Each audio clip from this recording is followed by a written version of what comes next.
Halo sahabat belajar, kembali lagi di channel Soponyono. Ya, kali ini kita akan membahas materi pelajaran ekonomi ya, yaitu kelas 11 dengan pokok pembahasan materi yaitu mengenai konsep dan metode penghitungan pendapatan nasional. Ya. Jadi kita tetap semangat meskipun di masa pandemi, kita harus tetap semangat dan kuat untuk berusaha belajar. Oke. Nah, di sini kita akan bahas 3 materi ya, yaitu mengenai pengertian pendapatan nasional, kemudian manfaat pendapatan nasional, dan komponen pendapatan nasional. Nah, nanti kita akan lebih perjelas di materi berikutnya, penjelasan berikutnya. Nah, di sini mengenai pendapatan nasional, ada yang sudah paham atau sudah tahu apa sih pendapatan nasional itu? Oke, langsung saja ya, kita ke pembahasan. Nah, di sini ada pengertian pendapatan nasional. Apa sih pengertian pendapatan nasional itu? Apa pendapatan nasional itu? Nah, ini. Pendapatan nasional jumlah pendapatan yang diterima oleh seluruh rumah tangga keluarga atau RTK di suatu negara dari penyerahan faktor produksi dalam kurun waktu 1 tahun. Artinya apa? Ini pendapatan yang didapatkan oleh dari masyarakat ya. Nah, ini akumulasikan dalam kurun waktu 1 tahun. Ya. Oke. Cukup sederhana ya dari pengertian pendapatan nasional, tidak rumit ya. Nah, selanjutnya di sini ada manfaat pendapatan nasional. Nah, di sini saya memuat 3 saja manfaat dari pendapatan nasional. Sebenarnya ya cukup banyak, cuman ini yang lebih pokok. Nah, di sini ada untuk mengetahui bagaimana kemajuan ekonomi, kemudian pedoman bagi pemerintah untuk mengambil kebijakan, kemudian mengetahui tingkat kemakmuran. Yang pertama yaitu mengenai mengetahui kemajuan ekonomi. Nah, dengan adanya pendapatan nasional, maka suatu negara bisa mengetahui bagaimana tingkat kemajuan ekonomi tahun per tahun. Misalnya di 2019 ekonomi Indonesia itu stabil, membaik ya. Ketika di 2020 sampai 2021, nah itu ekonomi Indonesia ya mengalami penurunan ya. Kenapa? Karena ada di masa pandemi. Itu. Ketika di tahun sekarang 2022, nah di sini ada bentuk yaitu pemulihan dari ekonomi. Nah, jadi dengan adanya pendapatan nasional maka suatu negara atau pemerintah bisa mengetahui bagaimana pula kemajuan ekonomi tahun per tahun. Nah, itu satu. Nah, kemudian yang kedua, mengenai pedoman bagi pemerintah untuk mengambil kebijakan. Nah, ini di masa pandemi, masa sulit saat ini. Nah, dengan adanya pendapatan nasional, maka menjadi tolak ukur bagi pemerintah untuk memulihkan ekonomi atau menaikkan ekonomi ya. Nah, di sini mereka buat kebijakan-kebijakan apalagi setelah masa pandemi di 2022. Nah, bagaimana ekonomi Indonesia ini bisa pulih kembali? Ya, makanya dibuat kebijakan-kebijakan ini. Ya itu ya.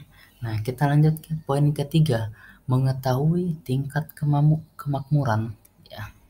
Di sini. Nah, dengan adanya pendapatan nasional, maka suatu pemerintah maupun negara bisa mengetahui taraf dari tingkat kemakmuran masyarakatnya. Ini. Itu untuk manfaat pendapatan nasional. Nah, kita langsung ke materi berikutnya. Mengenai komponen pendapatan nasional. Ya. Di sini komponen pendapatan nasional ada produk domestik bruto atau gross domestic bruto ya, atau disingkat sebagai GDP, kemudian GNP, NNI, PI, kemudian ada DI. Nah, Pertama yang kita bahas mengenai PDB atau produk domestik bruto atau gross domestic bruto. Nah,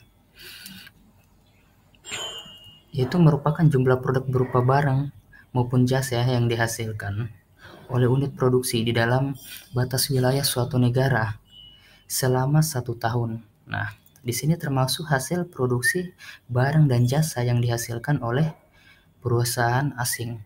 Jadi misalnya maksudnya di sini yaitu ketika ada orang asing memiliki perusahaan di Indonesia, maka ini tetap dihitung dalam GDP atau produk domestik bruto atau gross domestic bruto, ya, pendapatan keseluruhan. Selanjutnya kita ke produk nasional bruto atau GNP. Nah, di sini jumlah seluruh produk barang maupun jasa suatu negara dalam 1 tahun yang meliputi barang dan jasa yang dihasilkan oleh seluruh warga negara Indonesia, baik yang berada di dalam negeri maupun yang ada di luar negeri. Nah, jadi di sini ya pendapatan diambil dari itu masyarakat yang ada di dalam negeri maupun yang ada di luar negeri. Ketika ada masyarakat kita yang ada di luar negeri tadi, ya punya perusahaan ataupun berusaha di luar negeri, nah ini tetap dihitung sebagai GNP-nya. Oke. Nah, kita lanjut pada pendapatan perseorangan atau PI. Oke teman-teman sahabat belajar, ya tetap fokus ya. Di sini kita masuk pada pendapatan perseorangan atau PI, ya, atau personal income, ya, PI atau personal income. Nah, di sini ya pendapatan yang benar-benar diterima oleh masyarakat, jenis pendapatan yang tidak termasuk dalam pendapatan nasional, merupakan pendapatan pribadi, ya. Nah, di sini ada pendapatan yang tergolong dalam pendapatan nasional tetapi tidak termasuk sebagai pendapatan pribadi. Ya, misalnya apa? Yaitu keuntungan perusahaan yang tidak dibagikan, ini ya. Kemudian pajak yang dikenakan pemerintah atas keuntungan perusahaan. Yang ketiga yaitu mengenai kontribusi yang dilakukan oleh perusahaan.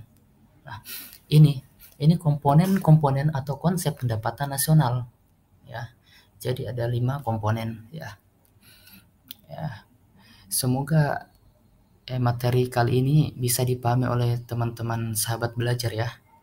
Semoga materinya bermanfaat dan dapat dipahami. Oke. Cukup sekian pembahasan materi kita kali ini ya. Nah, ada kata manis dari channel Soponyo ya, yaitu rusaknya mental pada diri dapat digambarkan dengan ketidakmampuan seseorang menghargai apa yang ada di sekelilingnya, ya. Ini sebuah konsep pernyataan yang mungkin agak tegas. Oke. Ya, semoga pembahasan kali ini bermanfaat bagi kita semua. Mohon maaf jika ada kesalahan, ya. Oke, sekian dari saya. Tetap semangat sahabat belajar. Assalamualaikum warahmatullahi wabarakatuh.